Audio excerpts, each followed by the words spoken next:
Welcome back to Cross Culture. I'm your host, Michael, And I'm your co-host Connor. and today we're going to be talking about polygamy. Our favorite topic. Connor's favorite I'm just topic. kidding. Yeah, polygamy. We thought it'd be suitable because we like talking about the Bible, and polygamy is a topic that we don't actually think gets talked about that much within among Christians. What So, is polygamy? what is polygamy? Well, polygamy, by definition, is just having multiple wives. Multiple wives. What about multiple husbands? That as well. Just multiple spouses. Multiple spouses, Okay. by definition, right? And polygamy is in the Bible. Like Believe it or not. believe it or not. Like Yeah. Solomon, to the extreme, had 700. 100. Yeah. What was it like 500 wives, I don't even 200 think I know concubines? 700 people, well, let alone 700 girls. Well, like if you're king, That's true. you know, But still, he had to remember all their names. David had a good bit too. He did. Not as many as Solomon. Not nearly as many, but he did. Solomon went crazy with it. Solomon went crazy. It's crazy. That's a crazy statement in itself. But the most important thing is to know that while polygamy is in the Bible, it is not condoned by God.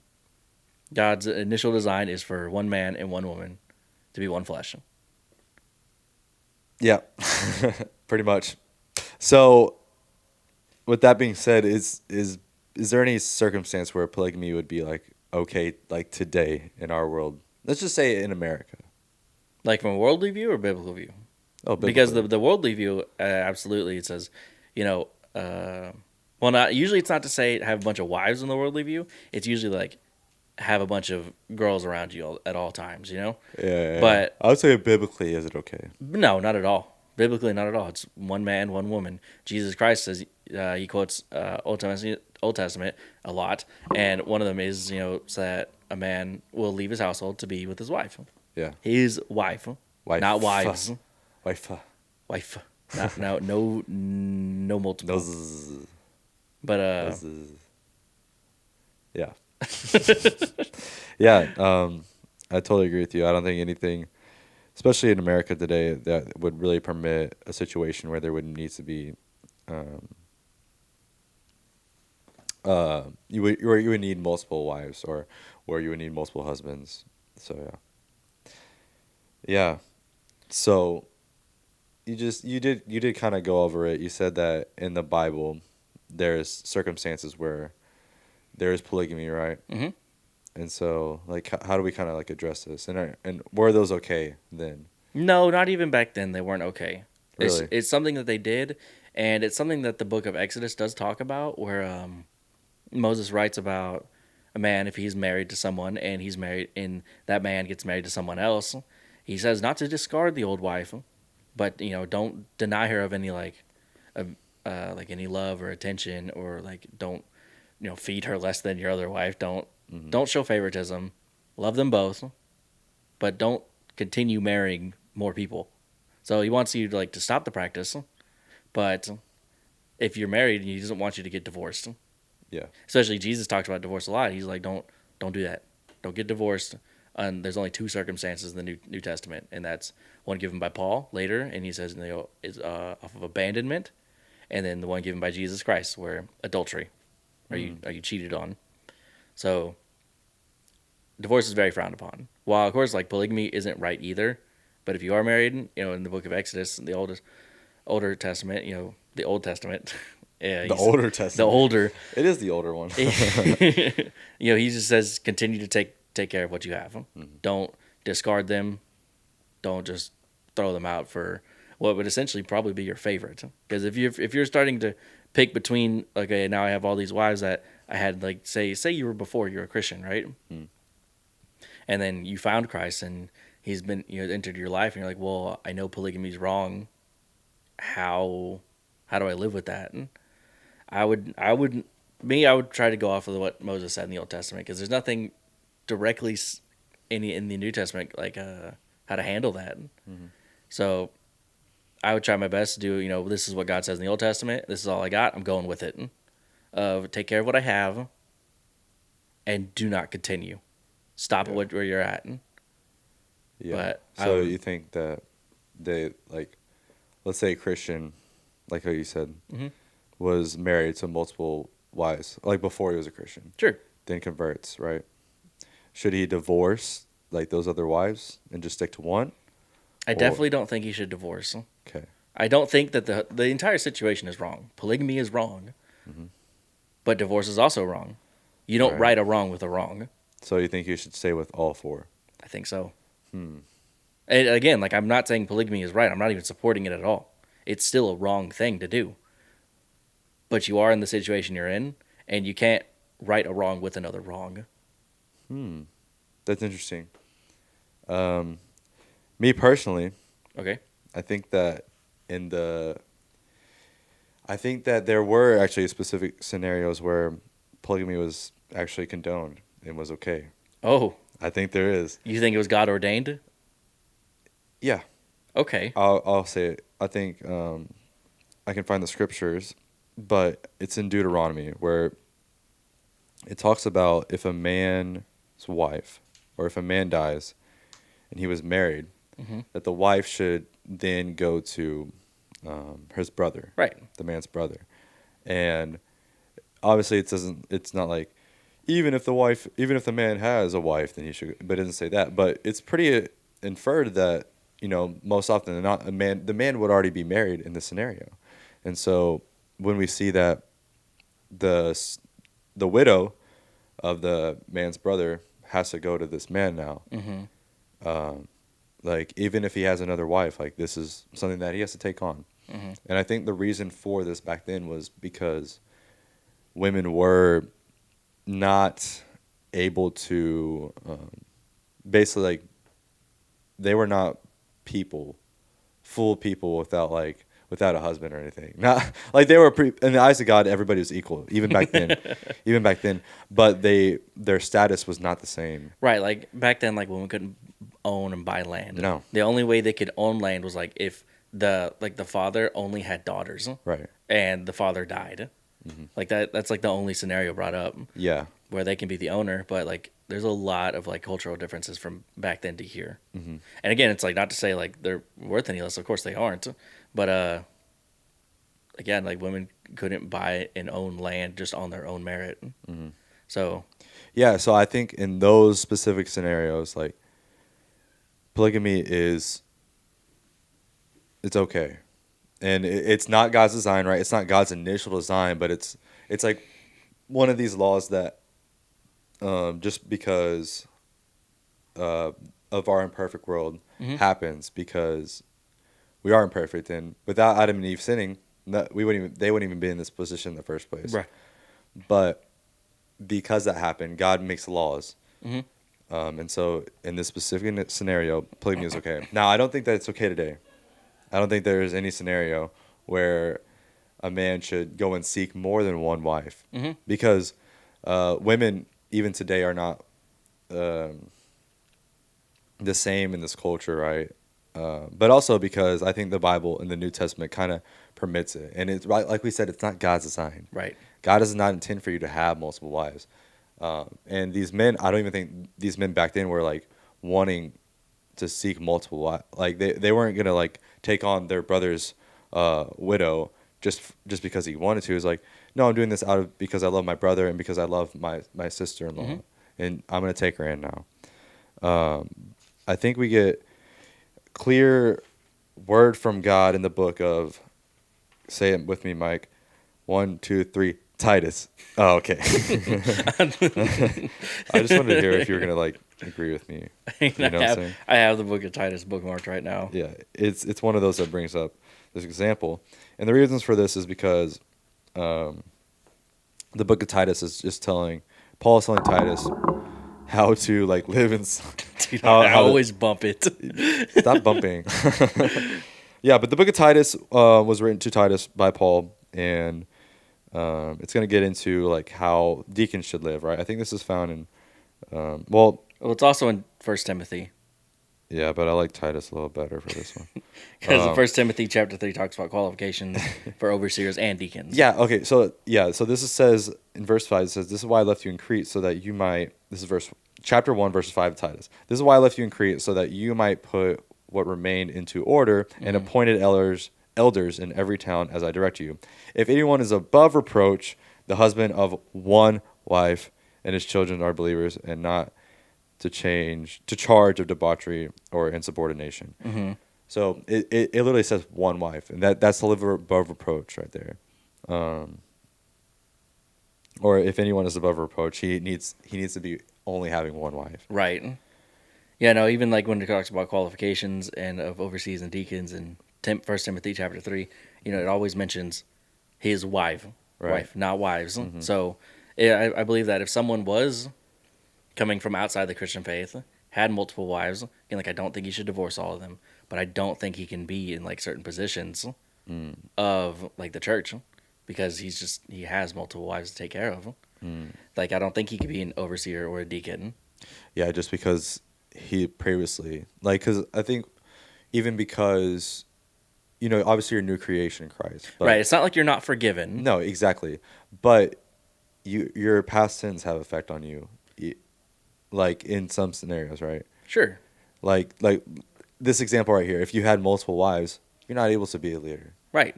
And so that's again, it's not like you're locked out of heaven. No. Everyone Bruno Mars song.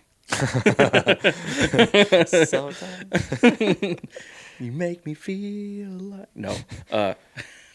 Don't get us. I'm sorry. Yeah, no. It doesn't mean that they're not saved or anything, but I don't know. Actually, I'm kind of like maybe they should maybe get divorced, right?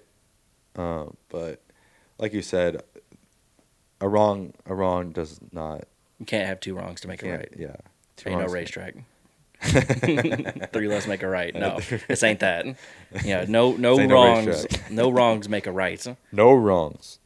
Yes, would you technically be meeting the standard of okay? Now I only have one wife, as the Bible says so, but at what cost? Look at all what you just abandoned.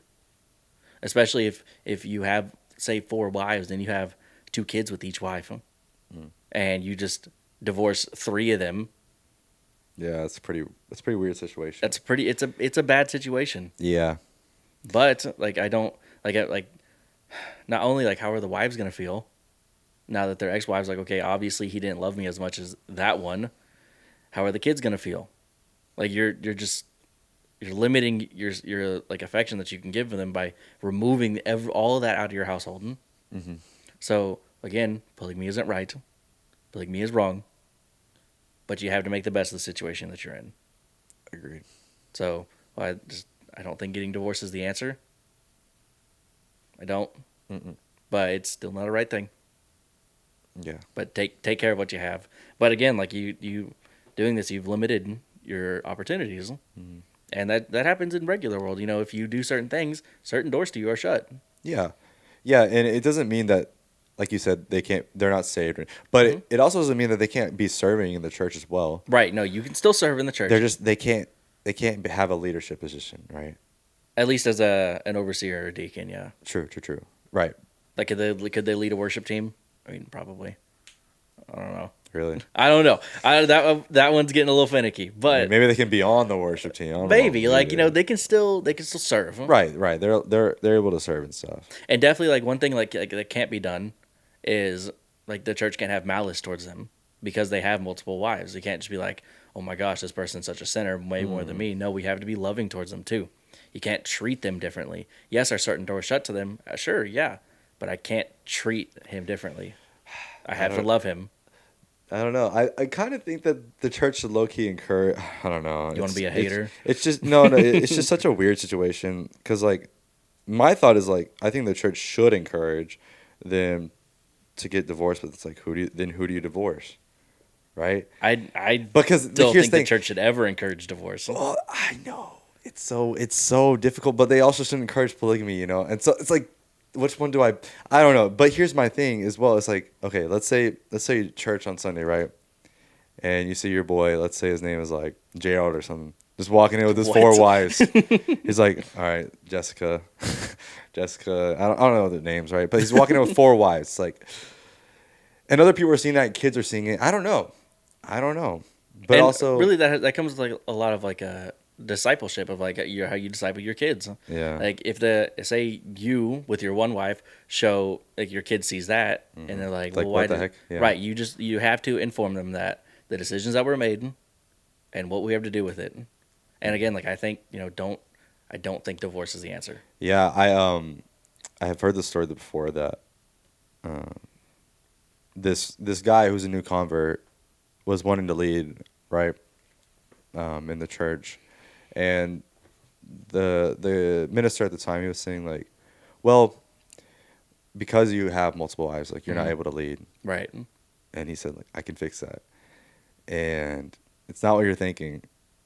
The one of the wives was found like dead like the next Wow. day, and I was like, oh wow. He killed one of them? Yeah, he was like, now I can lead, right? No. Oh, Because like, see, the answer to a sin isn't a sin no. at all. They're like, oh, I could kill one of them, or I could divorce one of them. No, an answer, Yeah. and especially like, if your first thing is like, well, let me just divorce one, I don't know if I want you in leadership. Mm-hmm. Like you can't solve a sin with a sin. Yeah. Again, like, It's are such you a gonna tricky be situation, are you gonna but- be technically in line with God's like purpose of one man, one woman? Sure, but at what cost? I think it'd be better just to rather love, sustain, and to not encourage. Like, Yeah. you can't encourage like, hey, I got multiple wives. He's like, I love it. Like you can't be like that. It'd be like, yes, I love my wives. I love them. I don't love the situation, right? right. But you have put yourself in that Yeah. knowingly Maybe that's it. or unknowingly. Like if you were before being like you weren't saved yet, you weren't a Christian, you unknowingly did that wrong, probably. But Yeah. But I think even like from design, like, and this kind of goes to my next question, like, what is the appeal of polygamy? Like, what is the appeal? And this goes to design is because like, I feel like it's so weird to be attracted to even like two people at the same time. I think, well, I think it's weird, but I think it's very normalized in our culture. Like, that's why I think cheating is such a prominent thing, is because people, they want to get around, right? And so what is the solution to this? Well, like, I don't have to get around or like even lie to my wife anymore. They all know about it. And so like, if they're all okay with getting married to me, then like, let's just all get right, I married think together. it's a lot of like you want your sin to be justified. It makes your flesh feel good. Yeah. Because like you're like lying is wrong, but we still do it, but we hate being caught. But same thing with like wanting multiple relationships. Like if one woman makes me happy, what about two? Or a Solomon, what about 700? Yeah. Like dude went crazy with it, but it's overindulgence. It's what I have isn't good enough for me. Even if it is good enough for you, you don't feel like it is, so you want to go for another. Yeah. And that's just wrong. Yeah. And Especially like my one of my bigger example is the story of Rachel and Jacob. Like Jacob, he meets Rachel, he loves her, and he signs or he agrees to Rachel's father to work for him for 7 years for Rachel. And Bible says to him it was like a few days, 7 years, because he loved Rachel so much. But after that 7 years, Rachel's father cheated him, and Jacob is tricked into marrying Rachel's older sister Leah, and he didn't want Leah, and he agrees to work another 7 years for Rachel again. Eventually, he marries Rachel, and it says point blank that he loved Rachel more than Leah, and Leah was sad. Their entire marriage, she was sad that she wasn't cared for as much as Rachel. 7 years. Yeah. 7 years they were married. 7 years they were married, and he's working for this other girl. Like, how does that feel? Like, yeah, and then once they are married, like they start competing Yeah. with each other of who can have more kids for Jacob. And Leah starts having a lot more kids for Jacob, but Jacob still doesn't like her as much as Rachel. Yeah, dude. She's working for this appeal her whole life, and she's not getting it. They even go as far as to have like their like women servants have kids with Jacob. Jacob has 4 baby mamas. That's bad, dude. It's bad, Yeah. and it starts with this division of they want their spouse to love them with all their love, and Leah's not getting all the love. Rachel's getting all the love, but Leah's getting all the kids. Rachel's not getting all the kids. So there's this bitterness towards each other in their household. So having multiple spouses can cause that. It's very hard to balance. Like, I better make sure I give this wife enough attention and this wife, especially once you start having so many, like, especially like, of course, the extreme example, Solomon again. Yeah. How do you juggle that? Yeah. You know that I can't. I think it might be a 50 Cent quote or a Little Wayne quote. It's like more money. Crazy. I think it's more money, more problems, right? It's like in this there, it's like more wives, more problems. More wives, more problems. Or like more, yeah. So, But it's not because of the wives. yeah, It's just it's because it's because it's just the amount, right? it's just too much. Yeah. It's just too much.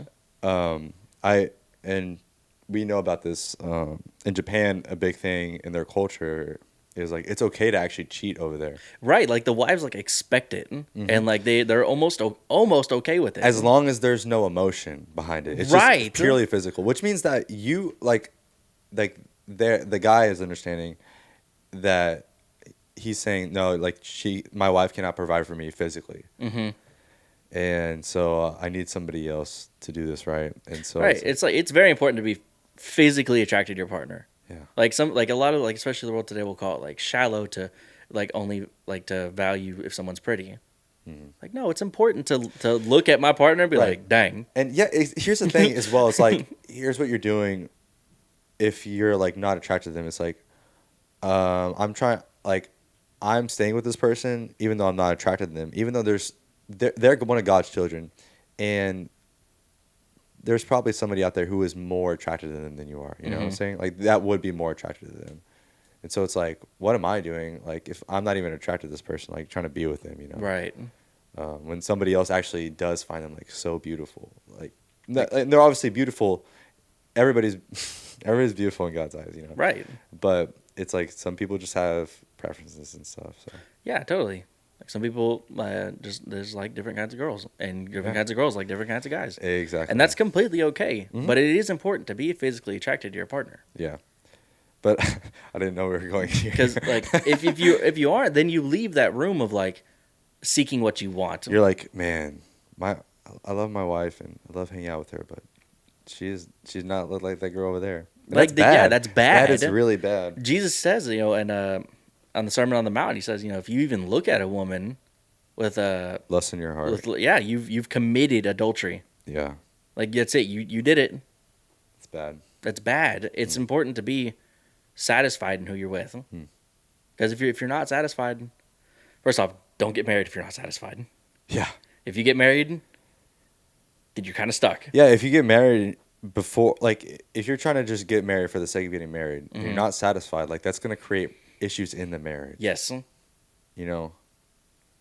And like it's stuff that can be worked out. It's just And this is coming from two unmarried guys, but I'm not single though. I'll just playing. bro, whatever. No, but like I still feel that as well, and like from the older like men that are in my life, that's what I've heard from them. You know, Yeah, no, like no, like I was genuinely like the way they talk about their wives is like they were so in love with their wives, and like they didn't see like anybody else could even compare to them. right. I'm like, wow, Yeah, that's beautiful, and that's how it peak. should be, you know. Yeah. And so why, Mike? My question is, why do you think this issue is like so like frowned upon today? Like, why does it not get talked about that much within like Christian culture and stuff? Well, I definitely think like polygamy is not as big of a problem in America. Right. Like like, you can't have multiple wives here. You can only have one wife. Yeah, like that's just a government law. Yeah. But people have worked a way around that by having multiple girlfriends, and it's the exact same thing. yeah. Now, of course, they're not officially married, but it's the workaround. Yeah. So while multiple wives isn't a big problem in the U.S., girlfriends is. So Yeah.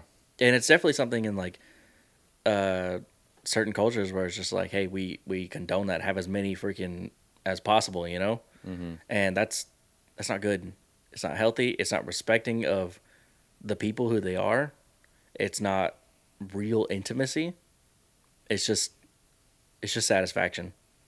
Mm-hmm. It's just glorifying the flesh and Yeah. not being satisfied in what you have. Yeah, and I think that for the most part, like we have been talking about like a man having multiple wives, and that's just because like that's just the example. Like you don't really see women having multiple husbands. You know, it's not like a Right. very common thing. And so like the the thing is with men is that their drive is different, and like they're gonna want that. Like we always want more, you know. Yeah. And so You like saying there's differences between men and women? yeah. What? Crazy. Yeah.